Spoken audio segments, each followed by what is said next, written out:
the language families of Oceania. So this is probably going to be, I might take back my word on this, but I think this will be probably the last video I do in this series of kind of doing the language families of different places. So it is probably, despite the fact that it's a smaller place of the world population wise, it's probably one of the more complicated, just because there's a lot of different things to consider. So getting straight into it, there's 46 million people in Oceania, so it's obviously the smallest continent population wise, apart from Antarctica obviously, and it's the smallest we've done so far. So there's two kind of groups of languages that are spoken. They're not like families, they're just two ways to divide it. So indigenous languages and non-indigenous languages. Indigenous languages are basically languages that are still spoken by their native groups in that area. So a few probably pop to mind when I say that, if you know Oceania, which many of you probably don't because you live in the Northern Hemisphere. But yeah, it includes the Austronesian family, which is a major family, and also the Trans-New Guinea family, which is also a major family. I'm not 100% sure why, because it's not that big. Like, I know the Turkic language family has 200 million people, but as far as like the main 6 language families go, the Trans-New Guinea one is put in there. So yeah, if you know the answer to that one, please comment that down below, because I'm not sure. But it is also home to, the Aboriginal Australian language family. And then you've got non-indigenous languages, so there's a few ways those come into play, but one of them is through colonisation. So obviously the British have colonised Oceania a lot. I think the French have a little bit as well. There's a few other nations that are in play, and then you've got Creoles. A Creole is basically 2, or I guess potentially more, but usually 2 languages have kind of been spoken a lot, and they formed another language. So we'll talk about a few examples of them, and then obviously immigration. So not colonisation, just standard immigration en masse has introduced a few other languages like Mandarin, Italian, Arabic, Greek, and I think Mandarin's a big one, at least in Australia where I live. There's a lot of Chinese immigration, so that's probably the best example. But yeah, moving on. So as far as non-indigenous languages go, English is definitely the most common, so it's spoken in Australia, New Zealand, Hawaii, and plenty of other countries. Like when I've been to Vanuatu, they do speak it a little bit. I'm not sure what the official languages are, but they do speak it in other countries, even if it's just a minority language. In French is spoken in French Polynesia, New Caledonia, Vanuatu, and Wallis and Futuna.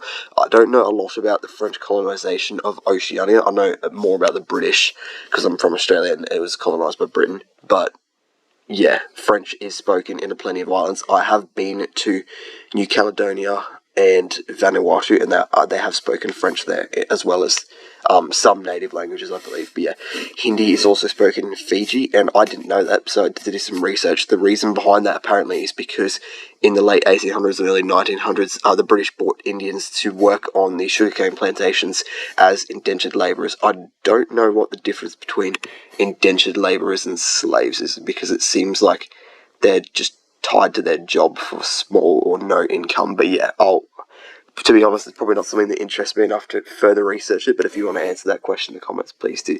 But yeah, I learned that there's Hindi in Fiji. Didn't know that. I'm actually planning on going to Fiji soon, probably in the next 2 months or so we'll have to see. There's Japanese in Palau and the Bonin Islands. So from 1860, thousands of Japanese speakers settled these islands. That was not the reason I thought. I thought potentially Japanese, because I knew it was spoken, I just didn't know why. I assumed it was because of World War II and Japanese island hopping campaigns, which might have contributed to it, but apparently that is because of just Japanese people immigrating there, and that's why the language is spoken there, and it's influenced their own languages as well. So I didn't know that, I just made an assumption based on other stuff I know. But yeah, anyway, and Spanish is spoken in Guam, Micronesia, and Easter Island. I didn't go far down that rabbit hole, but that's just something that happens apparently.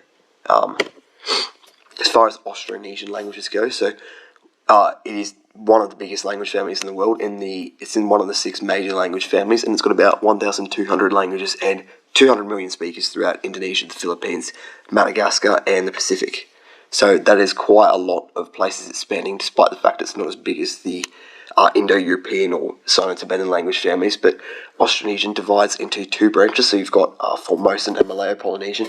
I did mention this briefly in my Languages of Asia video, but I'm just going to talk about it again. So Formosan includes Amis, Saisiat, Atayal, Bunun, Paiwan, Kavalon, and Rukai. I had never heard of any of those languages, so this is all learning for me as well. And then Malayo-Polynesian further divides into Western, so Indonesian, Sundanese, Javanese, Malay, Tagalog, which is spoken in the Philippines, and Madurese, so yeah, I think those are more, I have heard of a few of those. I haven't heard of Madurese, but yeah. And then you've got Central Eastern or Oceanic, so you've got Samoan, Fijian, Tahitian, Tongan, I think that's meant to say, sorry, Maori, Kiribati, Marshallese, and Hawaiian. Most of those sound like the place they're from, so you can probably guess, like, Fijians, obviously from Fiji. And you've got the Trans-New Guinea languages, so this is actually also a major language family. Again, I think I already mentioned, I don't know why, but it's got about 400 languages and 3 million speakers, so it has plenty of branches. You can read that if you want. I didn't go through because it had so many and so many little languages. There wasn't a lot of point in putting them all in because it's not going to interest everyone, but I'll have a link in the description with their website. You can do further reading on if you'd like to go into that, for whatever reason, if you want to. And then you've also got the Australian Aboriginal language family. This is an interesting one. It's quite mysterious because there's not a lot of information around it, so if you know your Australian history, which most of you probably don't, but I obviously do because it's the country I live in, it's not one Aboriginal nation, there's hundreds, there's tons of them, but because of colonisation and stuff, they're very weathered down, they're very small now, and so there aren't that many people, obviously because there's a lot of languages spoken by not that many people, there aren't many people that speak each language, so there's a minimum of 259 languages, that's the minimum estimate, but it's potentially up to like 360, or it's in the air, so they're not quite sure how many languages actually exist, and another reason for that, is because they're primarily oral languages, so there is no written form, like how in English, like all of this on the PowerPoint is obviously written form. They don't have that, I don't believe. So it's kind of hard to find historical resources. Like you can look back English hundreds of years ago and find books and stuff written, but that doesn't exist for these Aboriginal languages, which makes discerning it from a historical perspective quite difficult. So they kind of have to just talk to people that have been passed the language down, which is obviously, one, hard to do, and two, it can be slightly unreliable because languages can change over time and that kind of thing. So yeah, it is difficult.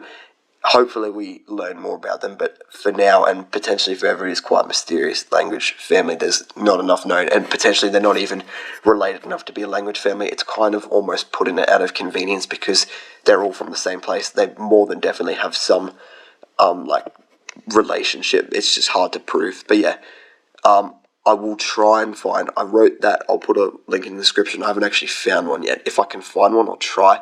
But as I said, it's hard to do. So yeah, I'll try. How have Creoles formed as well? So I told you what a Creole was before.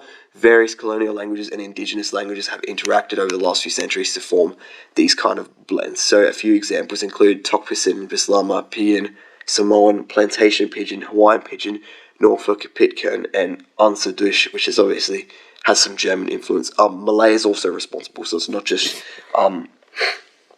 colonial languages. Malay is one of those that is also combined with indigenous languages. So yeah, I think that's kind of interesting. I'd never heard of this before, but apparently, well, I'd heard of Creoles, but I hadn't heard of this happening in Oceania.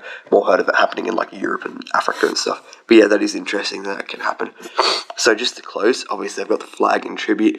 I don't even think it was intended for Austronesian languages, but that could be our flag for that.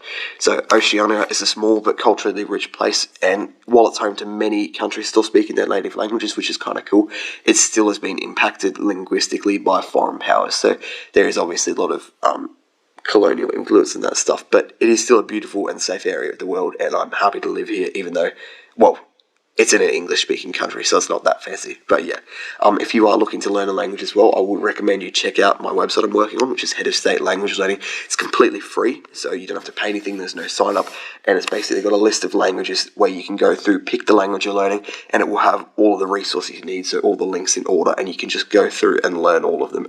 So yeah, I definitely recommend you check it out. It's not completely operational currently, but I'm working on it as quick as I can. I'll have a link in the description for it. But yeah, thank you for watching, and if you could like and subscribe, I'd appreciate it a lot. Thank you.